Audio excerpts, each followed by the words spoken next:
नमस्कार दोस्तों, स्वागत है आप सबका हमारी एजुकेशन क्लास में जिसका नाम है नालंदा जीएस एकेडमी और मैं हूं आपके साथ दीपक चौहान। जितने भी लेक्चर हमारे आते हैं, अगर आप लोगों ने वो अभी तक नहीं देखे हैं तो प्लीज़ सबसे पहले आप लोगों को उन्हें देख लेना है, ताकि आने वाले जितने भी लेक्चर होंगे या फिर आज का जो लेक्चर है उनसे उन्हें आप कोरिलेट कर सको।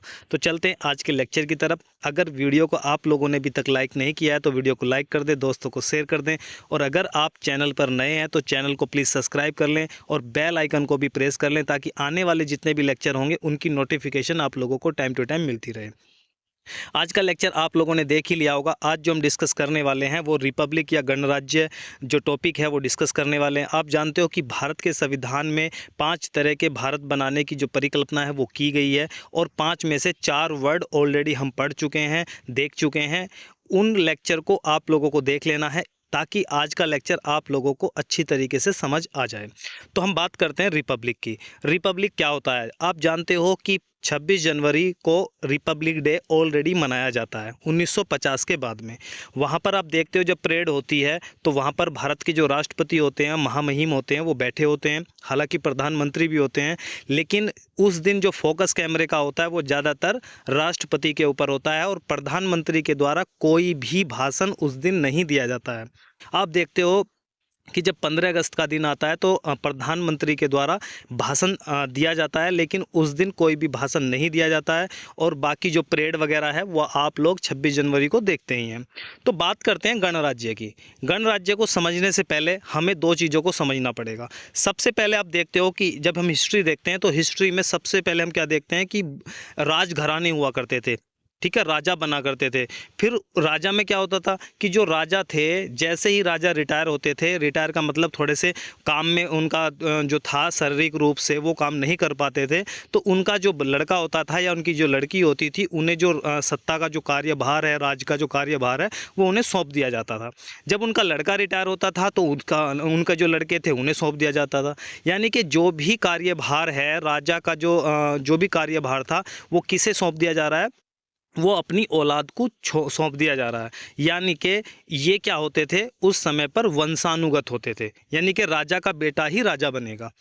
उसके बाद में आप लोग देखते हो सबसे बड़ा एग्जाम्पल तो हमें अपने भारत में ही मिलता है। आप देखते हो कि सैकड़ों रियासतें भारत में मौजूद थी।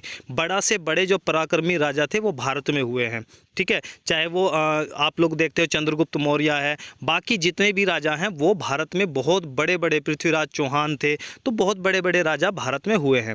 उसके बाद में जब अंग्रेज़ों से इनका थोड़ा सा कॉन्फ्लिक्ट हुआ राजाओं का, अंग्रेज़ों की जीत हुई, धीरे धीरे जो रियासतें थी वो ख़त्म होने को आई।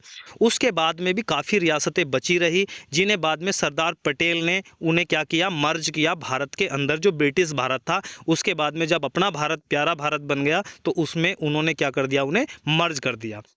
तो पहले आप देखते हो राजशाही चलती थी, तो ब्रिटेन में भी राजशाही ही चलती थी। लेकिन ब्रिटेन ने क्या किया? ब्रिटेन में जो एक तरीके से प्रमुख का पद होता है, जो संवैधानिक प्रमुख होता है, जो राष्ट्र का प्रमुख होता है, उन्होंने उस पद पर राजशाही को ही रहने दिया, राजा को ही रहने दिया। लेकिन हम लोगों ने राजा को ख़त्म कर दिया, अपने जो राजशाही थी उसे ख़त्म कर दिया, और हमने क्या बना लिया? अपने देश को गणतंत्र बना दिया।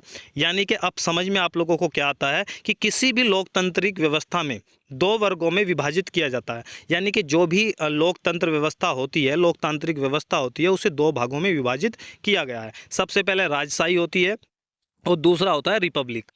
राजशाही का मतलब समझ लेते हैं। इस व्यवस्था में राष्ट्र का जो प्रमुख होता है वो या तो राजा होगा या रानी होगी, जैसा कि मैंने आप लोगों को बताया।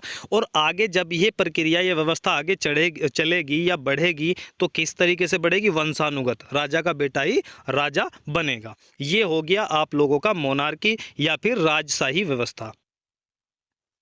गणतंत्र में इसका एग्जाम्पल देख लो, ब्रिटेन। आज भी ब्रिटेन में क्या होता है कि संसद तक जितनी भी प्रधानमंत्री है, उनकी जो पोस्ट होती है, वो सब जो लोग होते हैं वो जनता के द्वारा चुनकर आते हैं। लेकिन जो राजा और रानी होते हैं वो आज भी वंशानुगत वहाँ पर पाए जाते हैं, या मिलते हैं या बनते हैं।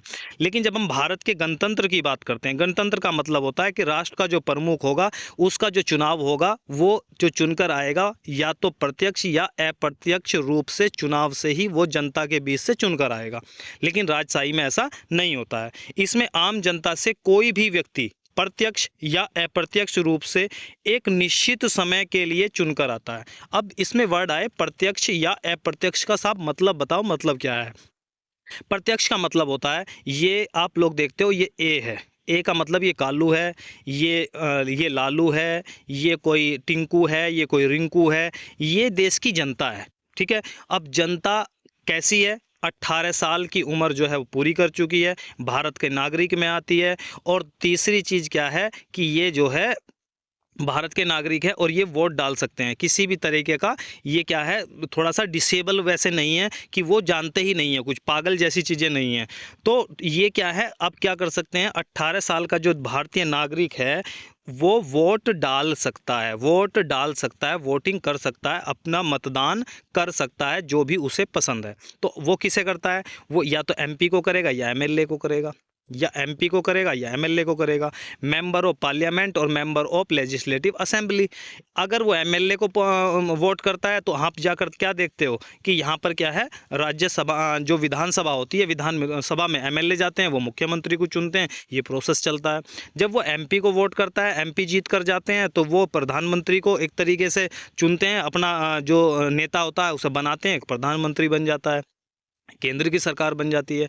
जब ये एमपी जो तुमने चुने हैं, ये एमएलए जो आपने चुनकर भेजे हैं प्रत्यक्ष रूप से, जब ये आगे जाकर राष्ट्रपति को चुनते हैं, तो प्रत्यक्ष चुनाव तो नहीं हुआ, जनता ने डायरेक्ट चुनाव नहीं किया ना राष्ट्रपति का, वो किसने किया, जनता के द्वारा जो चुने गए प्रतिनिधि हैं उन्होंने जाकर राष्ट्रपति का चुनाव किया कि ये राष्ट्रपति बनेंगे। तो अब उन्हें हमने क्या बोला, अप्रत्यक्ष चुनावी व्यवस्था या प्रणाली उसे बोला जाता है। समझ में आ गई बात। ये कहाँ पे है, भारत में आप लोग देखने को मिलता है कि यहाँ पर क्या होते हैं, अप्रत्यक्ष चुनावी द्वारा राष्ट्रपति बनते हैं। ये अमेरिका का सिस्टम है, अमेरिका में क्या होता है, प्रत्यक्ष चुनावी प्रणाली है राष्ट्रपति के लिए। जो जनता होती है वो डायरेक्ट राष्ट्रपति को चुन सकती है, वोटिंग होती है। तो जो अमेरिका का सिस्टम है उसमें प्रत्यक्ष चुनावी प्रणाली चलती है, और जो भारत का सिस्टम है उसमें अप्रत्यक्ष चुनावी प्रणाली से मतदान होते हैं, राष्ट्रपति चुने जाते हैं। यहाँ पर आप देख सकते हो ये रानी है, ये ब्रिटेन की रानी है, इनके बाद में कौन बनेगा, उनका जो पुत्र है वो राजा बनेगा। जब इनके बाद में ये सिस्टम ख़त्म होगा या ये नहीं रहेंगे तो इनके बाद में ये पदभार किसे मिलेगा, उनके बेटे को मिलेगा। तो इसे बोलते हैं मोनार्की, राजशाही या वंशानुगत चीज़ें आगे बढ़ती हैं। यहाँ पर आप देख सकते हो ये राजा हैं, ये रानी है, ये ब्रिटेन का सिस्टम है। जब हम अपने सिस्टम की बात करते हैं यानी कि गणराज्य की जब हम गणराज्य की बात करते हैं तो यहाँ पर राष्ट्रपति बनते हैं जो जनता के द्वारा चुनते हैं, जनता के प्रतिनिधियों के द्वारा चुने जाते हैं। तो यहाँ पर आप देख सकते हो ये भारत के सभी राष्ट्रपति के नाम है। ये आप देख सकते हो जो करंट में जो राष्ट्रपति हैं द्रौपदी जी मुर्मू हैं, ये आप देख सकते हो। इसके बाद इससे पहले कौन थे, जो रामनाथ कोविंद थे, प्रणब मुखर्जी थे, अब्दुल कलाम थे, प्रतिभा देवी सिंह पाटिल थी। इसमें से क्वेश्चन क्या पूछा जाता है, सबसे पहले राष्ट्रपति पूछे जाते हैं और महिला राष्ट्रपति पूछे जाते हैं। दोनों क्वेश्चन याद रखना कि सबसे पहले राष्ट्रपति कौन थे, डॉक्टर राजेंद्र प्रसाद, और सबसे पहली जो महिला राष्ट्रपति बनी थी वो प्रतिभा देवी सिंह पाटिल बनी थी। ये दोनों क्वेश्चन इंपॉर्टेंट होते हैं, इन्हें आप लोगों को रट लेना है, समझ लेना है।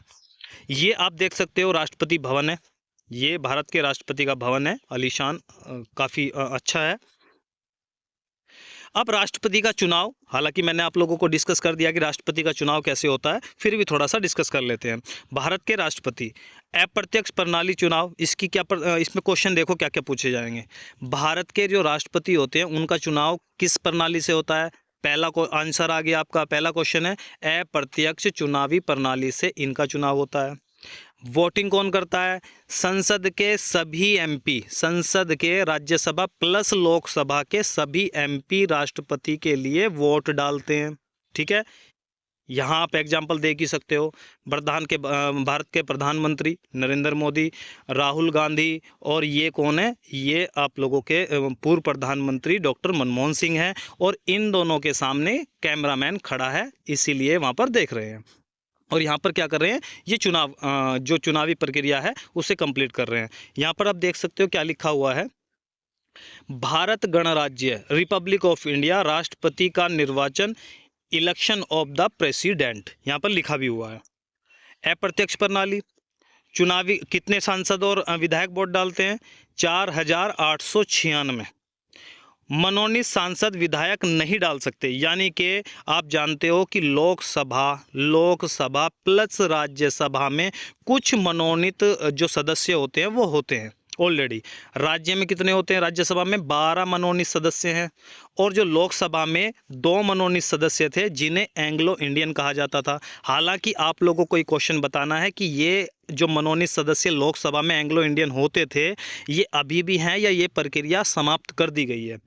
दूसरा क्वेश्चन, ये एंग्लो इंडियन कौन होते थे जी? ये जो एंग्लो इंडियन होते थे इनकी माँ, किसी भी व्यक्ति की माँ या बाप या तो एक विदेशी हो या फिर एक भारतीय हो एक विदेशी हो, उनकी जो औलाद होगी उन्हें क्या बोला जाता था? एंग्लो इंडियन बोला जाता था। और उनका भी एक तरीके से पार्टिसिपेशन राजनीति में रहे, इसलिए उन्हें लोकसभा में मनोनीत किया जाता था।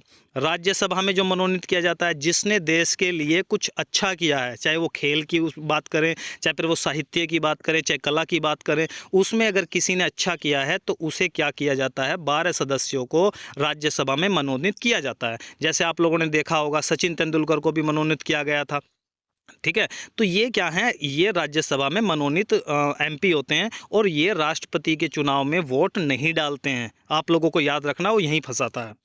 आयु सीमा 35 वर्ष या इससे अधिक होनी चाहिए।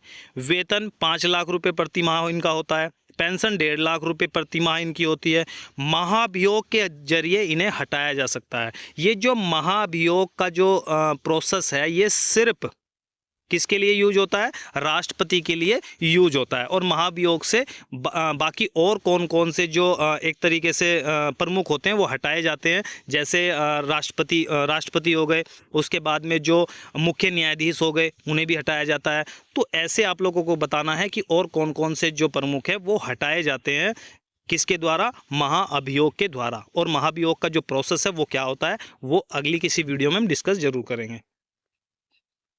इसलिए भारतीय संविधान में गणतंत्र का अर्थ यह है कि भारत का प्रमुख राष्ट्रपति जनता के प्रतिनिधियों द्वारा चुनकर सत्ता में आता है। भारत में राष्ट्रपति का चुनाव अप्रत्यक्ष रूप से 5 वर्षों के लिए, ठीक है, वो दे देगा 4 वर्षों के लिए, 6 वर्षों के लिए, 5 वर्षों के लिए। तो आप लोगों को याद रखना है 5 वर्षों के लिए ये चुनकर आता है। नोट, गणतंत्र व्यवस्था में 2 और बातें महत्वपूर्ण होती हैं। कौन कौन सी? गणतंत्र व्यवस्था में राजनीतिक संप्रभुता किसी भी एक व्यक्ति यानी कि राजा के हाथों में नहीं होती है। ऐसा नहीं है कि कोई विशेष व्यक्ति ही चुनाव में भाग लेगा और वही राष्ट्रपति बनेगा। जनता का कोई भी व्यक्ति जो फॉर्मेलिटीज़ होती हैं संविधान के अकॉर्डिंग अगर वो फुलफिल कर ले रहा है तो वो राष्ट्रपति का चुनाव लड़ सकता है। किसी भी विशेष अधिकार प्राप्त व्यक्ति की इसलिए हर सार्वजनिक कार्यालय बगैर किसी भेदभाव के प्रत्येक नागरिक के लिए खुला होता है। जितने भी सार्वजनिक आप गवर्नमेंट कार्यालय देखते हो वहाँ पर कोई भी व्यक्ति जा सकता है, क्योंकि जो राष्ट्रपति का चुनाव है वो किसके द्वारा होता है? जनता के द्वारा होता है। भारत के संविधान, सरकार, जितने भी अंग होते हैं उनकी जो शक्ति होती है वो डायरेक्ट जनता के हाथों में होती है, इसलिए जनता को आप रोक नहीं सकते हो। ठीक है, तो आज हमने देखा कि जो गणतंत्र होता है, गणतंत्र का मतलब क्या होता है, और जो राजशाही होती है, मोनार्की क्या होती है, और ये किस तरीके से इंपॉर्टेंट है और कौन कौन से राज्य में ये व्यवस्था आज भी लागू है। ठीक है, तो आज के लिए इतना ही। वीडियो आप लोगों को पसंद आई है, वीडियो को लाइक कर दे, दोस्तों को शेयर कर दे। चैनल पर अगर आप लोग नए हो तो चैनल को सब्सक्राइब कर लें और बेल आइकन को भी प्रेस कर दे, ताकि आने वाले जितने भी लेक्चर होंगे उनकी जो नोटिफिकेशन आप लोगों को मिलती रहे। तो मिलते हैं नेक्स्ट लेक्चर में, जब तक के लिए दीजिए मैं इजाज़त। जय हिंद, जय भारत।